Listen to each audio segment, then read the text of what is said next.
Hello guys, welcome to my YouTube channel. Welcome to Genuine Me. I'm so delighted to have you guys tuning in right now. And today we're going to be talking about how to become cabin crew with Emirates Airlines.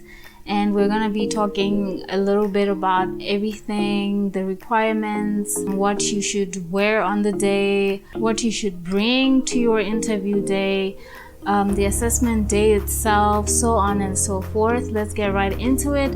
Let's start with the requirements, because you need to be meeting the requirements in order to stand a chance. You need to be at least 21 years of age. This is the minimum age as well. That is a requirement for making you the visa you'll be using for your work.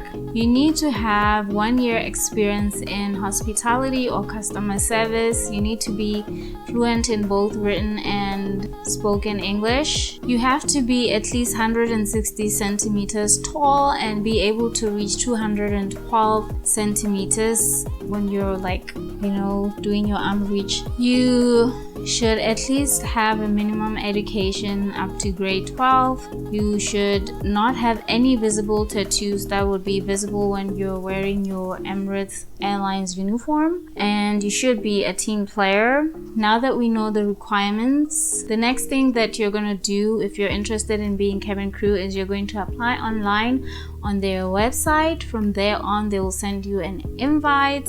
So we are here. You are invited to Emirates Airlines Assessment Day. The question is, what should you wear? How should you look like? I'll put it up on the screen. It's just a little summary of how you should look like, what you should wear. It's pretty straight and forward. I don't think we need to even get into it. But I can also add in something about the nails. Just make sure your nails are clean, they're clear. You can have French tips or colored in nude color. Nothing too extreme, nothing that stands out too much.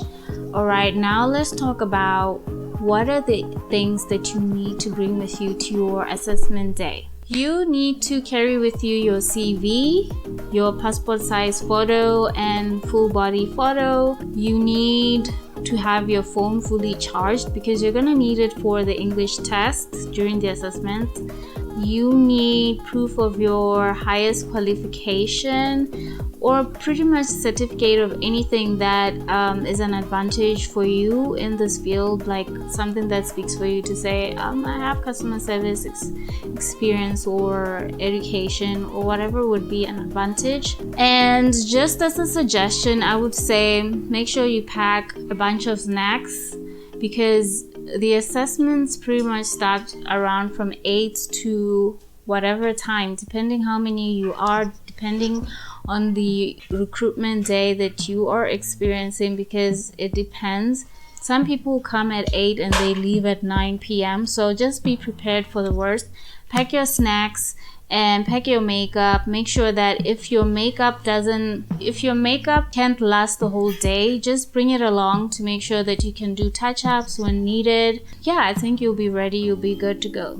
The day is here. You're at the assessment day, and I want to throw it out there that the assessment day, basically how it starts, sometimes it differs here and there, but basically everything is similar. I know somebody who said their assessment day in Ethiopia started with them having to kind of like present themselves and introduce themselves, answer a question, something like that. But I will share with you like a typical day of an assessment day. When you get to the interview on your assessment day, you're gonna be given numbers according to your names and divided into groups. If you're too many, you might find that you're gonna be divided into 2 groups, and then the first group will go in, the second group will go in as well. But even that one group, you'll be divided into further groups, maybe like groups of 5 and so on, so that you'll be given one question together that you're going to answer, but individually. For example, one group can be given a card, and that card says maybe a profession, and the question will be, what's the first thing that comes to your mind when you think of this word, this profession? but with regards to customer service or something like that. From there on, everyone is going to present their answer on that question. But before you do so, you're gonna introduce yourself. You're gonna say your name, your age, your current occupation, and your experience in customer service. And you might be required to speak a little bit about it. That's why I was saying at the beginning, it's important that you meet the mentioned requirements, because the customer service thing will go on from beginning to the end, which is also a requirement that you must have customer service experience. From there on, after this activity, the recruiter will come up again and say numbers, mention numbers, number 50, number this, and these are the people that are gonna make it to the next stage. And those who didn't make it, unfortunately, that's where the road ends for them for this recruitment. So those who are remaining, you're going to be grouped again, only to be divided again into groups again, maybe of 5 again, but now you'll be doing a group activity where you are trying to solve a problem. Let me give you typical questions that you might receive. I'm reading these somewhere so that I am able to give you the questions just as good as they can come, okay? I just have a couple of questions and I'm gonna read them out for you. You have 6 passengers and 4 pieces of cake. There are only 6 passengers, which are: number 1, demanding passenger, a pregnant lady, a business passenger, a sick passenger, and the rest are in economy. You need to decide which passenger you will give the cake or blanket to. You have 4 minutes to decide on a decision and discuss. What should you do if you have 1 seat available on a plane and you have the following passengers: a pregnant lady, a famous person, a normal passenger, a child? Why would you choose that person, the person that you're going to choose? Another scenario is during a flight, you have 1 blanket left and you need to decide which person to give it to. The people are a pregnant lady, an unaccompanied minor, a vlogger, VIP, off-duty crew member, and an angry passenger. What would you do? You will have 5 to 15 minutes, depending on group size, to work as a team to make a decision which is the correct answer. So you'll be given scenarios like these, and it's just typical circumstances that actually happen day to day when you're working as cabin crew. They are trying to assess, I know that you've heard it more than 100 times before. They're not actually looking for a perfect answer. There is no correct answer. What they're looking at is, what is your body language, fluency in English. Throughout all these questions or anything that you will have to present throughout the recruitment, they're looking at these things: your body language, your fluency in spoken English and written English, which you will do after passing this stage as well. They're looking at teamwork, especially in this group activity. Are you able to work with others? Are you able to bring across your own opinion without overstepping someone's opinion? When you disagree with someone's opinion or when you have your own, how are you going to bring it up? Are you going to say, I don't think that will work, I think that one definitely won't work, what if we do this?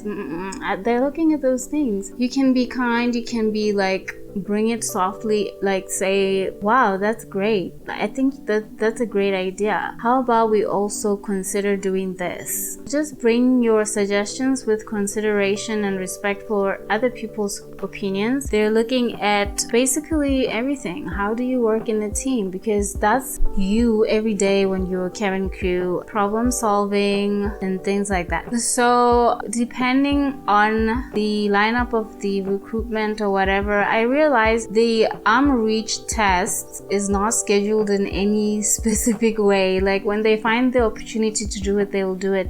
They can even ask you one by one, keep calling you one by one to test your arm reach and to check your height. Yeah, so if you've made it from this stage, the group scenario stage, you will be called out again. The recruiter will come again, call out your numbers, number 5, number this, and those will be the people that make it through to the next stage. from here on, you will be writing the English test. Like I've already mentioned before, you need to have your phone charged on the day because you're gonna need your phone for the English test. They're gonna send you an email, and this email will have a link to your English test. You just click on the link and then you can proceed writing your English test online. From there on, if you've passed the English test, those who've made it, they might again like do the reach, like check your height, just to make sure everybody who's made it up to this stage, their reach, their height, like you are meeting that requirement once again, which is very important to meet the requirements, like I said at the beginning. And then they will do the scar check and tattoos check. So basically, I'll put up a photo again on the screen to show where you mustn't have tattoos and big scars and so on. So basically, you shouldn't have any major scars or tattoos on your exposed areas, like the areas that will be exposed when you're in the Emirates Airlines uniform. So as long as your tattoo is in a hidden place or your big scar or whatever, you don't have to worry. Things that you can worry about is things that will be on the exposed areas. When it comes to tattoos, it's a no-no. There's no what if they consider or no. From as much as I've heard and all my research, it's a complete no. And the scars are the ones that can be kind of weighed to see. Sometimes they can check if like, can you cover that scar? Is it like a hugely visible scar or it's faint? Like they assess the scar to see how much of a problem it can be on your scar declaration. So if your scar is not that visible, or if it's a birthmark or what, go for it. Go try your luck and don't reject yourself. I always say this to myself and to people, sometimes, you feel like, oh, they're saying 1, 2, 3, 1, 2, 3. I've heard that, they don't take people with scars or what. But sometimes if you really love something, just go to the assessment day. Let them reject you. Don't reject yourself, because I've heard people who have scars in exposed areas and they're still working there. They declared those scars and they still got the job. They got the golden call. So now after declaring your scars, you're gonna write it down, like the declarations of your scars, and then the recruiter will sign that form for you. Then you're gonna just quickly take a photo of the form and upload it onto your other documents that you've put up when you're applying. Okay, it's important to note that Emirates Airlines is not as strict on scars as Qatar Airways. So if you couldn't make it at Qatar Airways just because of a scar, maybe do try again with Emirates. I'm not saying that they don't mind scars. They do also prefer that you don't have scars. And if there's competitors who are just as fit and perfect for this role and they don't have scars, they will be prioritized over you, probably, depending on the decision making of the recruiters. However, if you've made it past the scar check, now you are pretty much a winner. Now you're just going to go for the one-on-one interviews, and just before that, they're just gonna make sure that all your documentation is uploaded, like the information in your CV. Is it compelling? Is there that customer service experience? Like, they're gonna look into those things, and then you're gonna have the one-on-one interview. So basically at this point, they just want to know, who is this person that we're considering to give this position to. They'll ask a lot of questions just to get to know you, to understand you, to see if you don't mind certain things like serving alcohol on the plane and so on and so forth. There'll be introduction questions such as, tell us about yourself, your career to date. Why do you want to join Emirates as cabin crew? Have you applied for any other cabin crew jobs? What do you bring to Emirates? What can you tell us about Emirates? What would make you a good cabin crew member?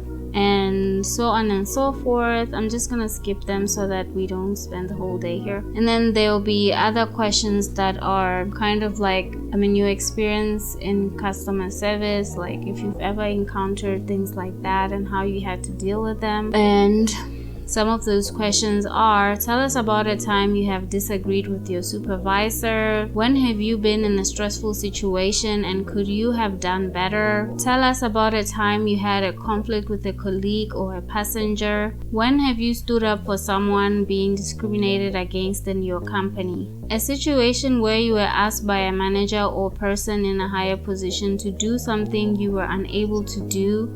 Tell us of some challenges that you will face coming to Emirates. Tell us about your good or bad points. Tell us about a time when you have gone above and beyond the requirements of your job.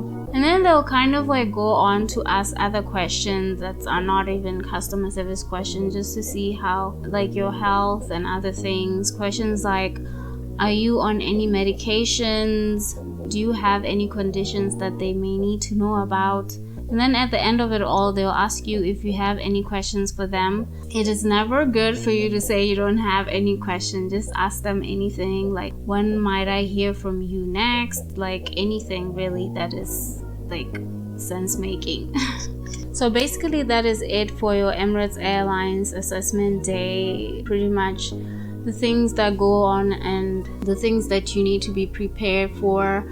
From there on, like, if you've made it all the way to the end, you've done the one-on-one interview, you just have to then wait for your golden call and follow the procedures that they will ask from you. You know, they'll ask for photos, for medical checkups and all of that. But yeah, you got it. It's nothing hectic. Like, if you've made it through the interview, then you basically made it. Just make sure if they are asking something from you, you provide it within the time mentioned. Thank you so much for watching this video.